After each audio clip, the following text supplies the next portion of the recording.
Donald Trump's golf courses around the world. New edition in Scotland. Have you ever wondered about the locations of Donald Trump's golf courses? Well, you're in for a treat. Recently, President Trump inaugurated a brand new 18-hole golf course at his Trump International Scotland Resort, located near Aberdeen. This exciting development was celebrated with a ribbon-cutting ceremony attended by Trump and his sons, Eric and Donald Jr., who are both key figures in the Trump Organization. According to Trump Golf, the organization boasts ownership of 18 golf properties scattered across the globe. The latest edition, situated at the Trump International Scotland, is set to officially welcome guests on August 13, as noted on the resort's website. During the opening event on July 29th, President Trump shared the stage with his sons, who serve as executive vice presidents of the Trump Organization. In his remarks, Trump humorously mentioned, "We'll play it very quickly, and then I go back to D.C., and we put out fires all over the world." He emphasized the importance of his political responsibilities, stating, "We stopped a war, but we've stopped about 5 wars, so that's much more important than playing golf. As much as I like it, it's much more important." Before embarking on this trip, Trump indicated that his primary purpose was to discuss trade matters. In fact, he announced a significant agreement with the European Union just before facing a looming tariff deadline. However, his travels included not only the new resort near Aberdeen, but also a visit to the Trump Turnberry Resort, located on Scotland's picturesque west coast. So, where else can the president indulge in a round of golf at one of his own courses? Here's a comprehensive list of Trump golf properties located internationally. Balmedie, Scotland, Aberdeen. Turnberry, Scotland, Doonbeg, Ireland. Dubai, United Arab Emirates. Lido, Indonesia. Bali, Indonesia, noted as coming soon. Muscat, Oman, noted as coming soon. In the United States, the Trump National Golf Courses can be found in the following locations: Miami, Florida, Doral. Jupiter, Florida. West Palm Beach, Florida. Potomac Falls, Virginia. Washington, D.C. Bedminster, New Jersey. Colts Neck, New Jersey. Pine Hill, New Jersey. Philadelphia. Hopewell Junction, New York. Hudson Valley. Briarcliff Manor, New York. Westchester. Mooresville, North Carolina. Charlotte. Rancho Palos Verdes, California, Los Angeles. At the opening of the golf course in Scotland, Eric Trump and Donald Trump Jr. were present alongside their father. Both sons play a significant role in managing the Trump Organization, which remains under their father's ownership. The ethics surrounding the potential for the Trump family to benefit financially from the presidency have been a topic of ongoing concern. The family traveled to Aberdeen with UK Prime Minister Keir Starmer, as reported by the White House. Eric Trump remarked on the new golf course, saying, "We had an unlimited budget, and we exceeded it. This was his Mona Lisa." Interestingly, Trump's mother, Mary Ann MacLeod, was born in Scotland and immigrated to New York in the 1930s. The Trump Resort near Aberdeen features buildings named in her honor. This story raises intriguing questions about the intersection of business and politics. What are your thoughts on the ethics of presidential family businesses? Do you think it's appropriate for a sitting president to profit from personal ventures while in office? Share your opinions in the comments below. Trump's Scotland trip, mixing presidency with profit, ethics concerns. Trump's recent visit to Scotland exemplifies a striking blend of authority and personal gain. In his second term, the presidency has not only become intertwined with private interests, but is now actively being leveraged to promote them. The shadow of Trump's business ventures looms larger than ever over his official responsibilities, intertwining with trade discussions, international engagements, and presidential travel. It increasingly seems that Trump's presidency operates as an extension of his business brand.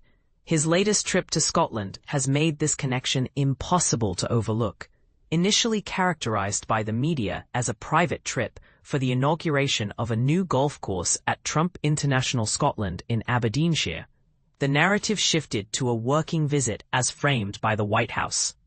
This included tightly scheduled meetings with global leaders interspersed with golf outings and promotional activities, predominantly at Trump-owned venues. As a result, American taxpayers effectively funded a promotional tour of a Trump-branded property, with estimates suggesting that this trip could cost around $10 million in taxpayer dollars, based on a 2017 GAO report regarding Trump's personal visits to Florida.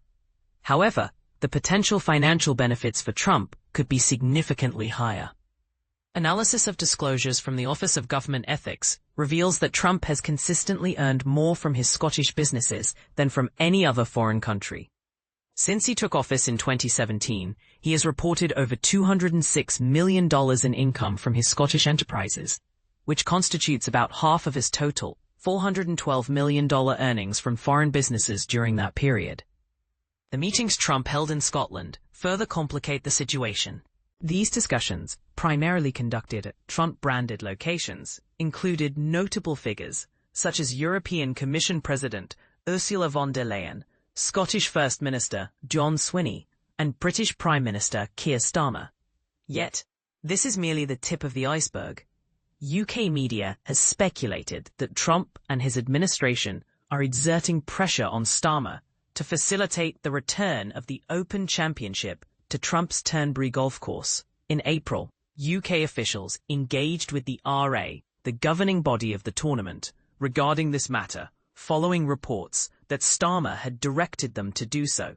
The RA's new chief executive acknowledged having productive discussions with Eric Trump, who co-leads the Trump Organization with his brother Donald Trump Jr.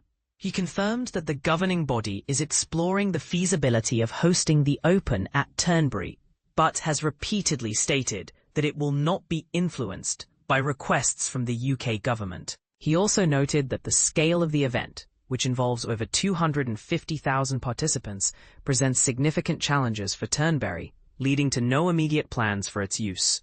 While this golf diplomacy may seem merely symbolic, it carries substantial implications. Securing the tournament would not only bring prestige, but also substantial financial gain to a Trump property. The intersection of diplomacy and self-interest, which would have once raised alarms across the political spectrum, now barely registers in the relentless news cycle. Yet, the risks remain palpable. Under the leadership of Trump's eldest sons, the Trump Organization has announced a series of international projects that often coincide with his presidential travels. These ventures include dealings in nations with authoritarian regimes and evolving strategic relationships with the United States.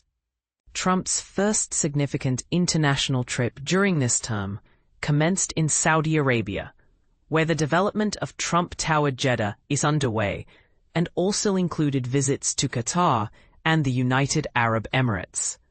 Just weeks before this Middle Eastern journey, the Trump Organization revealed plans for Trump Tower Dubai in the UAE and a new golf resort in Qatar. Much of the media's focus was drawn to Qatar's extraordinary gift of a $400 million luxury 747 jet intended to replace the aging Air Force One. After Trump leaves office, this jet is expected to be transferred to his presidential library. However, this is not the only way Trump is reaping benefits from these nations, nor is it his sole connection to their governments. The Trump Organization describes its new luxury golf resort in Qatar as a collaboration with the Saudi Arabia-based firm Dar Global. However, Dar Global is also partnering with Qatari DR, a company established by the Qatari government-owned investment authority and led by a Qatari government official. Eric Trump expressed pride in expanding the Trump brand into Qatar through this exceptional partnership with Qatari DR and Dar Global. The closeness of these business deals to official presidential activities raises pressing questions and reflects a broader trend of Trump increasingly flouting what were once considered ethical standards. During his first term, Trump ostensibly attempted to distance himself from his business interests while in office, promising that control of the Trump Organization would be transferred to his adult children and that he would have no involvement whatsoever in its operations. He even signed an ethics agreement pledging not to pursue new foreign deals during his presidency. However, Trump's earlier commitment to avoid new foreign business entanglements has seemingly vanished.